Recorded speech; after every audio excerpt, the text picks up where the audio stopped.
दोस्तों, आप सभी का हमारे चैनल पर हार्दिक स्वागत है। अगर आप अपनी जिंदगी में कुछ नया सीखने की चाह रखते हैं तो आप लोगों से एक अनुरोध है कि इस चैनल को सब्सक्राइब करें और अपने सगे संबंधियों के साथ ज़्यादा से ज़्यादा शेयर करें ताकि और लोगों का भला हो सके और उनकी मनोकामनाएं पूरी हो सके। अगर आप भी जानना चाहते हैं कि इस साल 2023 में संतान सप्तमी किस दिन मनाया जाएगा, यहाँ जाने मुहूर्त और पूजा विधि। दोस्तों, यह व्रत बच्चे की लंबी आयु और उनकी तरक्की के लिए हर साल माएँ अपने बच्चों के लिए संतान सप्तमी का व्रत रखती हैं। हिंदू व्रत त्योहारों में संतान सप्तमी को एक जरूरी व्रत माना जाता है। इसे हर माँ नए संतान प्राप्ति के लिए, उसकी तरक्की और उसकी लंबी उम्र के लिए करती हैं। इस व्रत को हर वर्ष भाद्रपद महीने की शुक्ल पक्ष की सप्तमी तिथि के दिन किया जाता है। कई लोग इसे मुक्ताभरण व्रत और ललिता सप्तमी व्रत के नाम से भी जानते हैं। संतान सप्तमी के दिन भगवान सूर्य और शंकर पार्वती की पूजा की जाती है।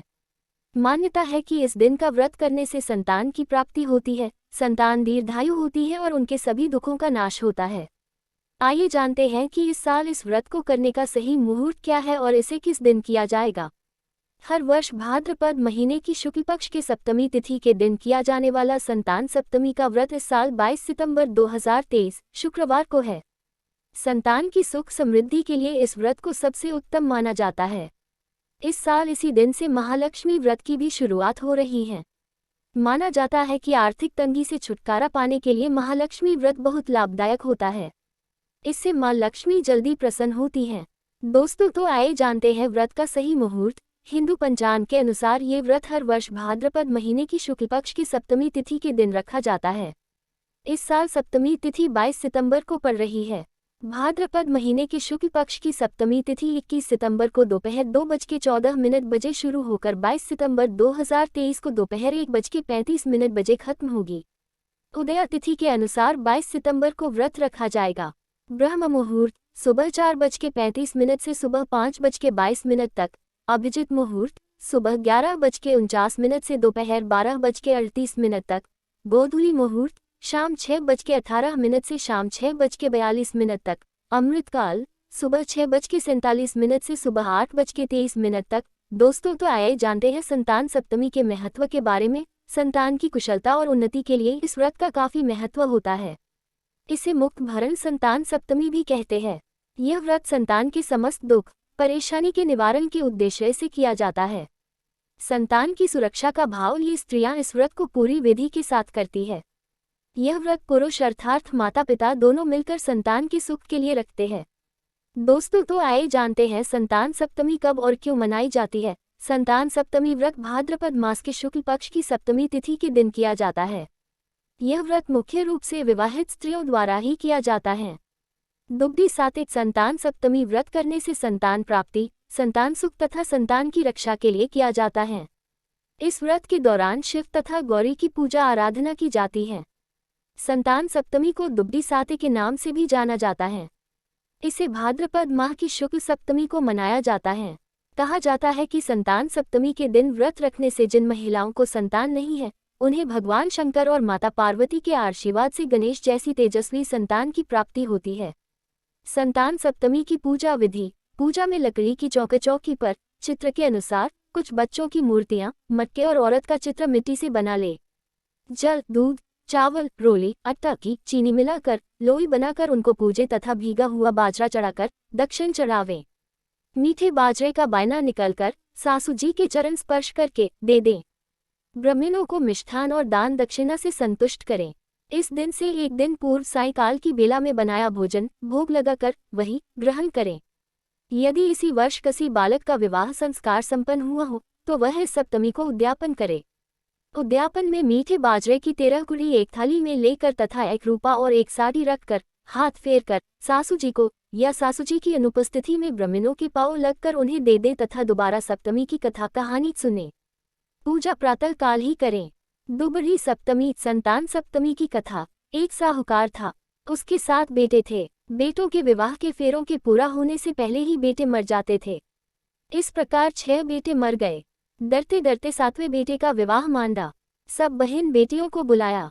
सबसे बड़ी बुआ पीहर आते समय मार्ग में एक कुम्हार के यहाँ रुकी। उसका मन बुझा हुआ था, कोई खुशी नहीं थी। कुम्हार ढाकनी घड़ रहा था। बुआ ने पूछा, तू क्या कर रहा है? वह बोला कि गांव के साहूकार के बेटे का विवाह है, उसी के लिए ढाकनी घड़ रहा हूँ, पर उसका बेटा मर जाएगा। बुआ ने पूछा कि बेटा नहीं मरे, इसका कोई उपाय नहीं है? कुम्हार ने बताया कि यदि बीन की कोई बुआ दुबड़ी सात का व्रत करे, ठंडा खाए, कांटा फांसे, बीन के सारे नेग उल्टे कर गालियां देती रहे, फेरे के समय कच्चा दूध और तांत का फंदा लेकर बैठ जाए, आधे फेरे होने के बाद एक सांप बीन को डसने आएगा, तब उसके सामने कच्चे दूध का करवा रख दे, जब सांप दूध पीने लगे तो उसे तांत के फंदे में फंसा ले, जब सरपेनी उसे छुड़ाने के लिए आए तब बुआ उससे वचन ले कि तू मेरे सब भतीजों को जिंदा कर उनको बहुएं दे तो ही मैं तेरे पति सांप को छोड़ूंगी। सारी बात सुनकर बुआ वहां से रवाना होकर पीहर में अपने घर में गालियां देती हुई घुसी। सब उसके इस व्यवहार से अचंभित रह गए, पर कोई कुछ नहीं बोला। आखिर बुआ जो ठहरी, सारे ने उल्टे करती गई। घर की अन्य औरतें कुछ बोलती तो भी ध्यान नहीं देती। जिद करके बारात भी पिछले दरवाजे से निकलवाए। उसी समय सामने का द्वार टूटकर गिर गया। सब उसकी प्रशंसा करने लगे। अब तो जैसा वह कह रही थी वैसे ही सब मान रहे थे। फिर जिद करके बारात में शामिल हो गई। साहूकार फिर भी नाराज ही था। उसने कहा, ये जाएगी तो मैं नहीं जाऊंगा, वैसे भी मैं जाता हूं तो मेरे बेटे मर जाते हैं। वो नहीं गया। बारात को रास्ते में बरगद के पेड़ की छाया में से निकालने लगे तो गालियां देते हुए उसने बारात को धूप में से ही निकालने की जिद की। उसकी जिद के चलते जब बारात को धूप में से निकालने लगे तभी एक बहुत बड़ी डाल टूटकर गिर गई। सब फिर से बुआ जी की प्रशंसा करने लगे। फिर दूल्हे को बुआ की जिद के कारण दुल्हन के घर के पिछले द्वार से अंदर ले जाने लगे, तभी आगे का दरवाजा टूटकर गिर गया। फिर वह गालियां देती हुई फेरे में भी बैठ गई। जब सांप आया तो उसने उसे फंदे में फंसा लिया। जब सरपिनी उसे छुड़ाने आई तो बुआ बोली, हे सरपिनी, मैं तेरे पति को तभी छोड़ूंगी जब तू मेरे सारे भतीजों को जीवित कर देगी, उनको बहुएं भी दे देगी।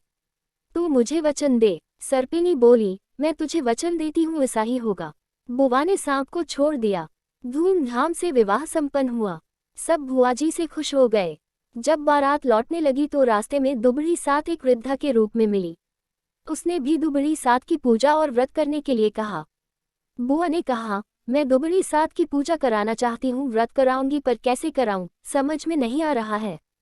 वृद्धा मुस्कुराती हुई वहां से चली गई। उसके जाने के बाद पूजा के बारे में सोचती हुई जब बुआ गाड़ी में से उतरी तो देखा कि वहां दुबड़ी सात का पाटिया मंडा हुआ रखा था। पूजन सामग्री भी रखी हुई थी। ताज़ा दूब उगी हुई थी। पूजा करने की विधि तो उसे पता ही थी। उसने पूरे मनोयोग और श्रद्धा के साथ पूजा की। बायना निकाला, कांटा फंसाया और कथा कही।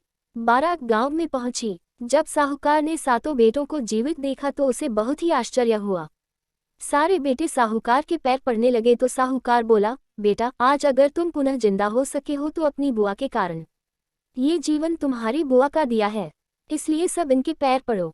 बाद में साहूकार ने सारे गांव में ढिंढोरी पिटवा दी कि अपने बच्चों की जीवन की रक्षा के लिए हर कोई दुबड़ी सात का पाटिया मांडेगा, व्रत करेगा, पूजा करेगा, बायना निकालेगा, कांटा फंसाएगा और कहानी सुनेगा।